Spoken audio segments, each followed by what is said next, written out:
Hello folks, guess what? We are in another sacred site here in the West. The West is full of these, as we know a lot more about the culture of these Western Native American tribes. We know more about their mythology.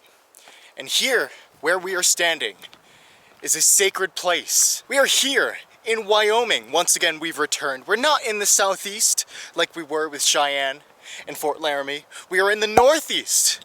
It's a region identified by its proximity to this huge monument.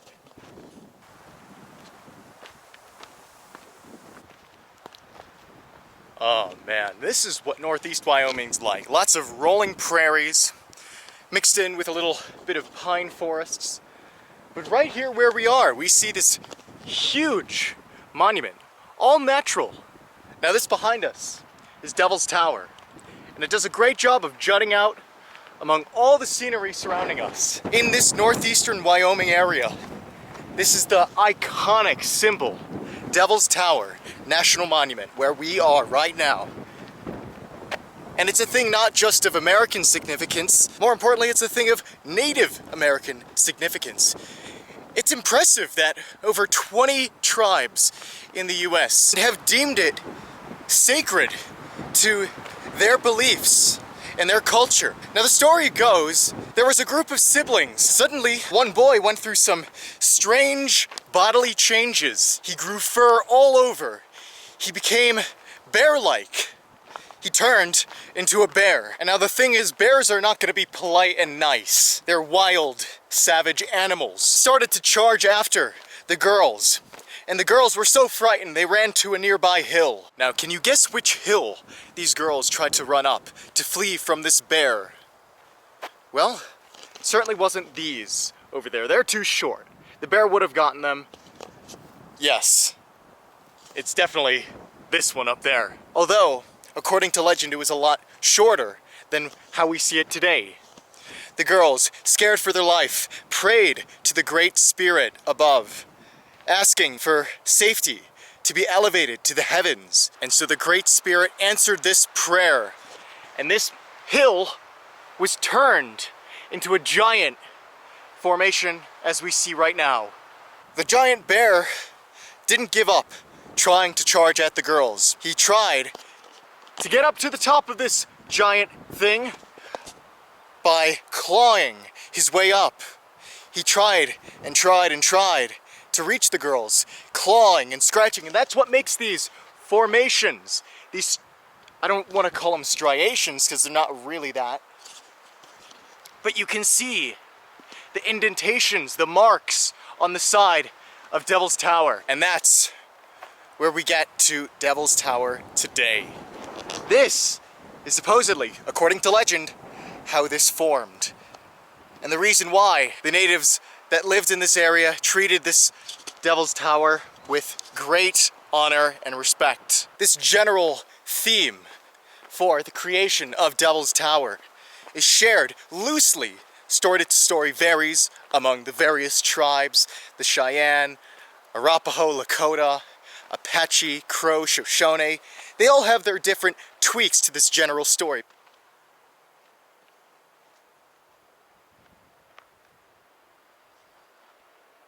Now, although I gotta watch my step here on this precarious red beds trail, I think it's ideal that you walk here when you first visit. Avoid the paved trails that everybody else is going on. This is a far less ventured trail. It is a ventured trail, it's one of only a few in this national monument, but it's a great place to take a look at the beautiful, scenic Wyoming countryside. Can we take a moment just to appreciate all this? Rolling prairies in the highlands of the United States. Beautiful area. And if you take a look at that river over here, that is the Belle Fourche River. And Belle Fourche means beautiful fork in French. Yes, the French made their way up here to Wyoming. They were fur trappers at first, trying to find various pelts, because fur and pelts from North American animals were all the rage back in the 1700s, 1800s, so the French made their way up here along the various tributaries of the greater Mississippi River. Yeah, here in Wyoming, far removed from the lowlands of the Mississippi Delta, you can still find the traces of the far-off tributaries of the Mississippi River.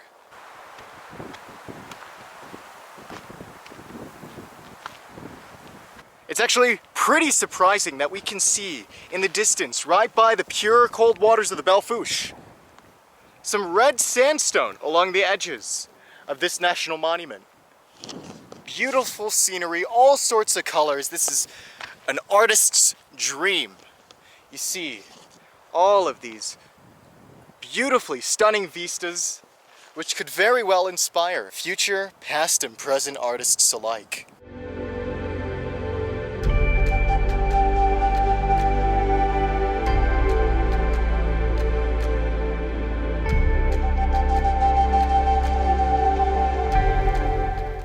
What are these? These look like colorful cloths decorating the trees all around here. Could this be left by indigenous folk paying their respects to Devil's Tower? Doesn't seem like any random person would just leave such beautifully decorated tapestries, if you want to call it, on these trees. Wow, there's not just one group, it's all over, and it goes into the distance. I never thought I'd be seeing these in this forest. This is federally protected land. It's a national monument, Devil's Tower National Monument. But maybe, I think Native American groups are allowed to come up here and place offerings. I wonder what the exact ritualistic significance is. What's the spiritual motive behind all this? Amazing what you can find on any old given hike here in the woods. You observe things, you see these out of the ordinary, out of place things, and, well, it sparks the mind to think about all these new questions. It's a great thing.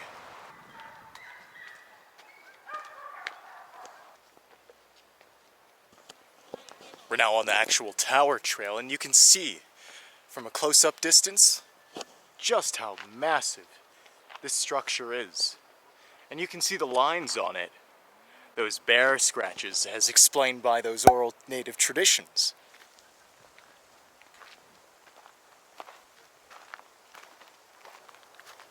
More of these colorful cloths tied around these trees. I just found out these are meant to signify healing prayers. Just how it was explained that the Great Spirit was summoned and pleaded and begged to help these people escape from the bear's wrath. Today,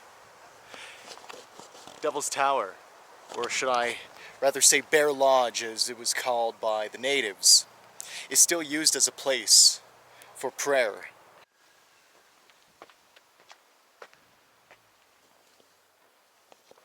Now this is just incredible. Look how huge this structure is. From its base, what many consider to be the base, the Belle Fourche River, this Devil's Tower reaches 1,267 feet to the summit. Now you look at such a massive structure jutting out from basically the middle of nowhere, and you ask yourself, how did this actually come to be? How is this formed?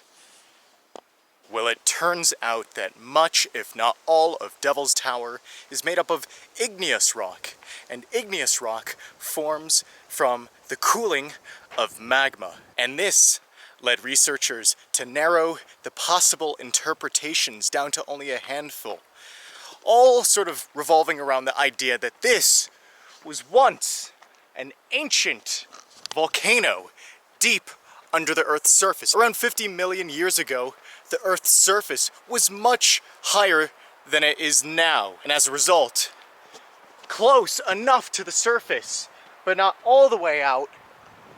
This allowed the magma under the Earth to cool, and it hardened into the rock we see right now. But it was covered by layers of sedimentary rock, a different type of rock, but over the millions of years, various forces such as the Belfouche River and the winds and all other geologic processes have washed away the layer of sedimentary rock that was covering, protecting the igneous layer. So we have this as the result. A huge mammoth of a natural formation.